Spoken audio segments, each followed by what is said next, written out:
Assalamualaikum warahmatullahi wabarakatuh. Waalaikumsalam warahmatullahi wabarakatuh.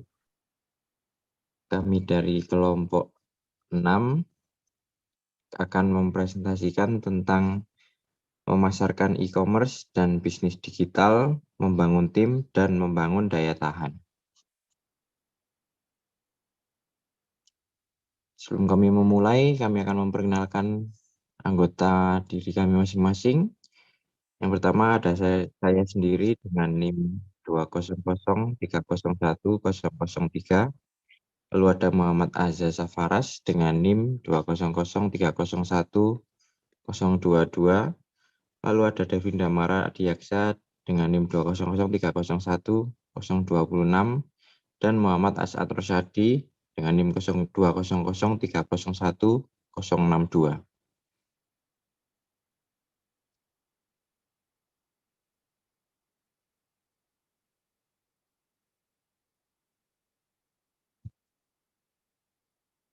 Industri 4.0. Revolusi Industri 4.0 adalah industri yang menggabungkan teknologi otomatisasi dan pertukaran data dalam teknologi manufaktur. Revolusi Industri 4.0 adalah era penerapan teknologi modern seperti teknologi fiber dan sistem jaringan terintegrasi yang bekerja setiap aktivitas ekonomi dari produksi hingga konsumsi. Sejarah dan perkembangan Industri 4.0 menandai serangkaian perubahan sosial, politik, budaya, dan ekonomi yang akan berlangsung selama abad ke-21. Penamaan revolusi industri sendiri atau 4.0 diawali dari revolusi internet. Konsep revolusi industri 4.0 pertama kali diperkenalkan oleh Profesor Klaus Schwab. Schwab adalah seorang ekonomi terkenal asal Jerman sekaligus penggagas World Economic Forum atau WEF. Konsep revolusi industri 4.0 pertama kali digunakan di publik selama pameran industri Hannover Messe di kota Hannover, Jerman pada tahun 2011. Perkembangan revolusi industri 4.0 dimulai pada tahun 2016 dengan ditandai dengan adanya digital ekonomi, big data, IoT, robotik, cloud system yang semua aktivitasnya berbasis teknologi hingga sekarang. Contoh penerapan revolusi industri 4.0 di Indonesia sendiri bisa kita temui di berbagai industri. Yang pertama seperti tekstil, otomotif, elektronik, kimia, hingga makanan dan minuman. Revolusi 4.0 memiliki tujuan untuk mendorong ekonomi Indonesia masuk ke dalam 10 besar dunia di tahun 2030 dengan meningkatkan kegiatan ekspor, yaitu di Indonesia perkembangan industri 4.0 sangat didorong oleh Kementerian Perindustrian. Contoh penerapan revolusi industri 4.0 adalah kebijakan e-smart IKM bagi para pelaku usaha untuk bisa menjual produk di platform digital. Banyaknya e-commerce di Indonesia telah menandai transformasi dan industri retail dengan teknologi. Next. Pasar sasaran, yaitu merupakan segmen pasar tertentu yang menjadi target untuk dilayani oleh pemasar atau perusahaan. Setelah membedakan segmen pasar, maka dipilih satu atau beberapa segmen pasar sebagai pasar sasaran. Jadi arti pasar sasaran yaitu sebuah pasar yang terdiri dari pelanggan potensial dengan kebutuhan atau keinginan tertentu yang mungkin mau dan mampu untuk ambil bagian dalam jual beli, guna memuaskan kebutuhan atau keinginan tersebut. Next.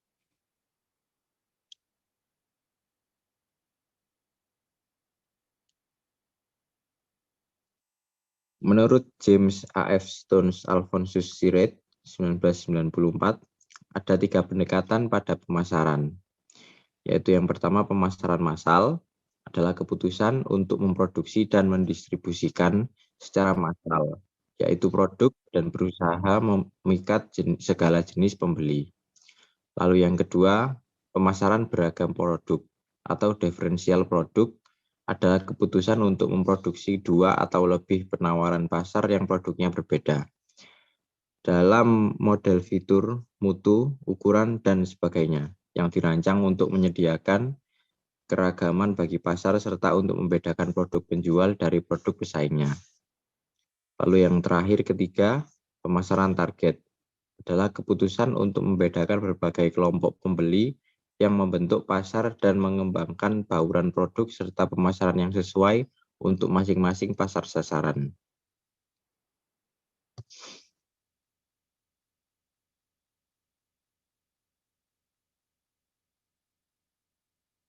Next. Segmentasi pasar konsumen.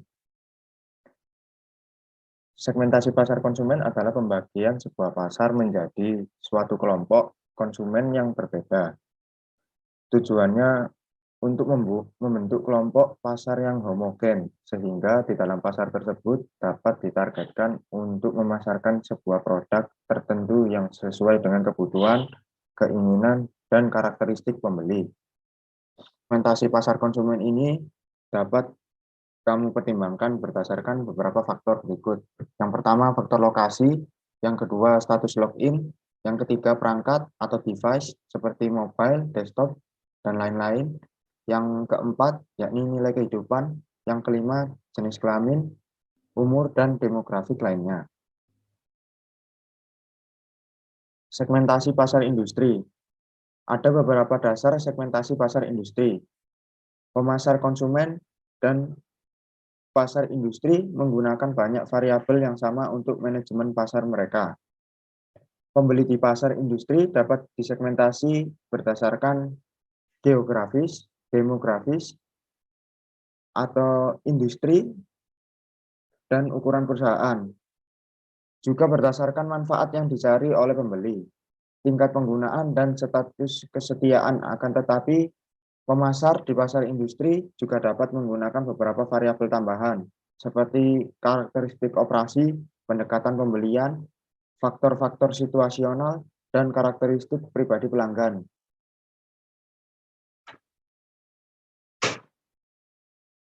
Di dalam sebuah target industri dan ukuran pelanggan sasaran tertentu, perusahaan dapat mensegmentasi berdasarkan pendekatan dan kriteria pembelian. Sama dengan segmentasi konsumen, banyak pemasar yang percaya bahwa perilaku pembelian dan pemanfaatan merupakan dasar yang terbaik untuk mensegmentasi pasar industri. Variabel-variabel utama segmentasi pasar industri adalah sebagai berikut.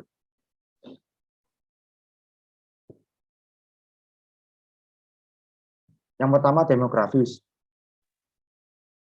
yakni ke industri mana yang membeli produk ini kita harus memfokuskan diri. Seperti ukuran perusahaan, seperti apa kita harus memfokuskan diri. Terus ada faktor lokasi, seperti wilayah geografi yang mana kita harus memfokuskan diri. Yang kedua ada variabel operasional. Teknologi, ke teknologi yang mana kita memfokuskan diri. Status pelanggan, hingga bukan pelanggan. Haruskah kita berfokus pada pengguna kelas berat, sedang, ringan, atau bukan pengguna?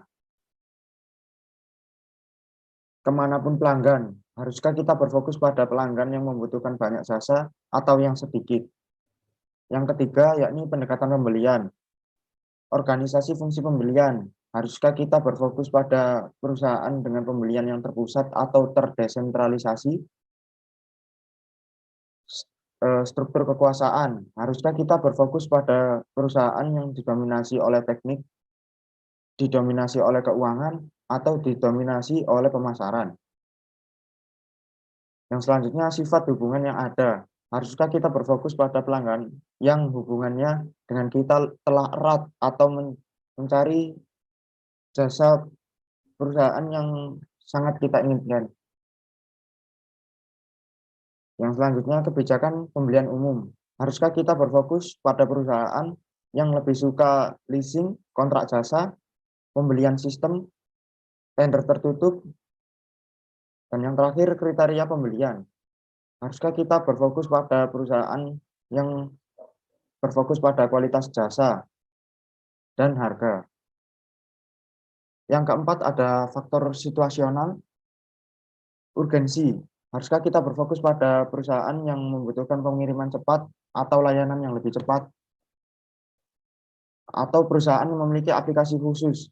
Haruskah kita berfokus pada aplikasi tertentu atas produk kita, bukannya semua aplikasi. Ukuran pemesanan. Haruskah kita berfokus pada pesanan yang besar ataupun yang kecil. Dan yang kelima, yakni karakteristik pribadi.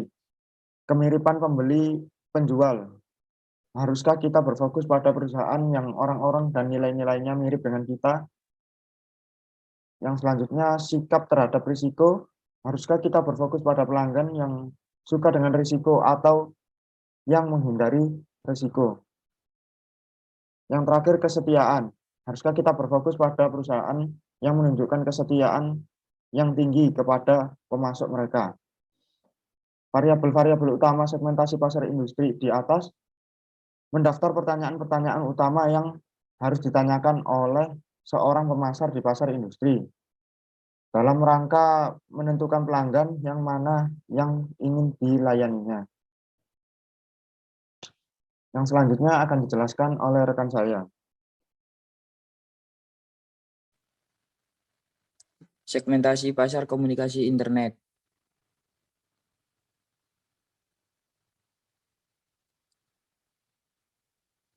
Segmentasi komunitas internet adalah segmentasi komunitas online dari orang yang saling berinteraksi. Segmentasi komunitas internet terdiri dari komunitas minat, komunitas relasi, komunitas fantasi, komunitas transaksi, dan komunitas profesional. Komunitas minat terdiri dari orang-orang yang berinteraksi terhadap topik tertentu, misalnya topik berita, hiburan, keluarga, topik perkebunan, dan sebagainya. Contohnya perusahaan sukses Indonesia yang melakukan segmentasi berdasarkan komunitas minat adalah perusahaan detik.com. Yang kedua, komunitas komunikasi transaksi adalah komunitas yang memberi fasilitas jual beli, anggota termasuk pembeli, penjual, perantara, dan sebagainya. Yang ketiga, komunitas fantasi merupakan forum yang terdiri dari peserta yang menciptakan lingkungan imajinasinya. Next.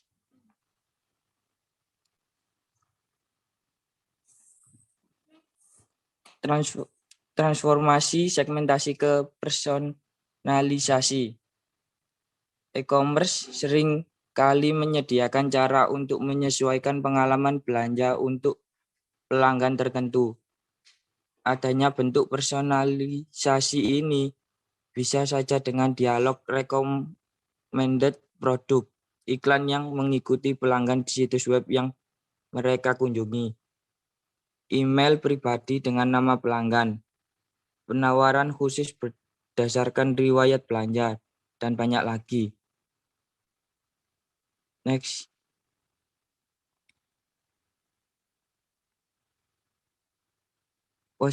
Positioning dan value proposition.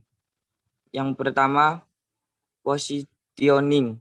Strategi positioning menjadi faktor yang sangat penting di dalam meningkatkan kekuatan posisi pasar perusahaan. Selain itu, strategi positioning diperlukan sebagai langkah-langkah dalam menentukan segmen pasar untuk bisnis.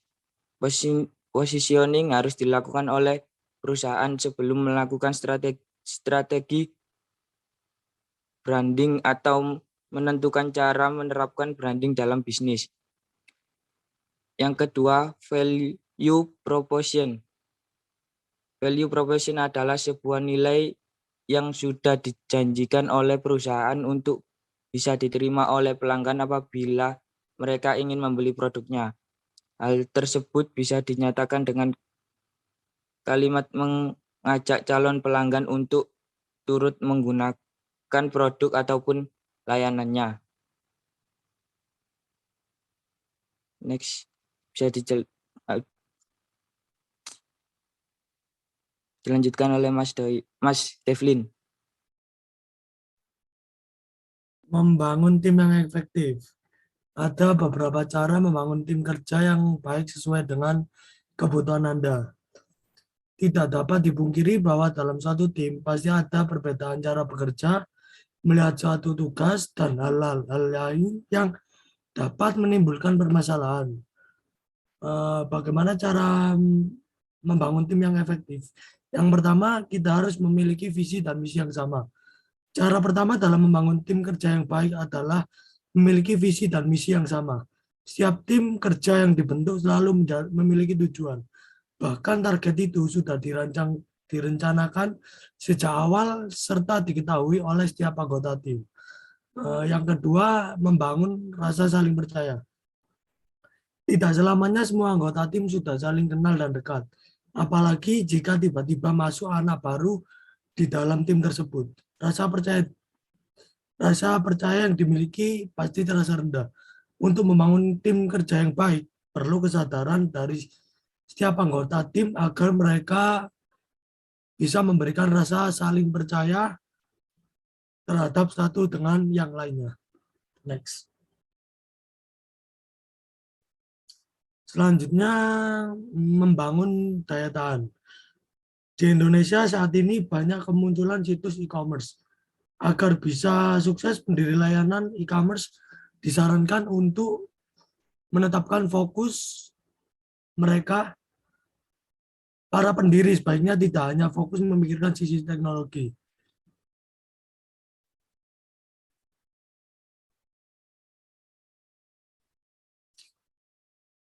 Yang pertama, cara mengelola retail. Pendiri harus tahu dulu bagaimana membangun toko, termasuk kendala pemasaran, margin, stok barang, hingga distribusi. Yang kedua, kesiapan logistik. Toko online harus menawarkan nilai tambah. Selain harga yang lebih murah, logistik juga harus siap. Stok produk harus selalu ada dan siap kirim. Karena karakter orang Indonesia itu nggak selalu bisa menunggu sabar gitu. Yang terakhir ada daya tahan dan konsisten. Dalam membangun e-commerce, startup digital juga harus fokus pada satu bisnis model. Jangan menyediakan semua produk bagi semua orang. Setelah fokus pada produk dan bisnis modal, e-commerce juga harus memiliki persistensi alias daya tahan. Untuk kesimpulannya, pada makalah tersebut dapat disimpulkan bahwa memasarkan e-commerce penting dalam bisnis digital, membangun tim, dan membangun daya tahan. Karena adanya e-commerce dapat mengikuti era revolusi 4.0 di mana zaman sudah menggunakan teknologi yang canggih dan berbagai macam teknologi. Terima kasih. Sekian presentasi dari kelompok kami. Jalan-jalan membeli sepatu. Assalamualaikum warahmatullahi wabarakatuh. Waalaikumsalam warahmatullahi wabarakatuh.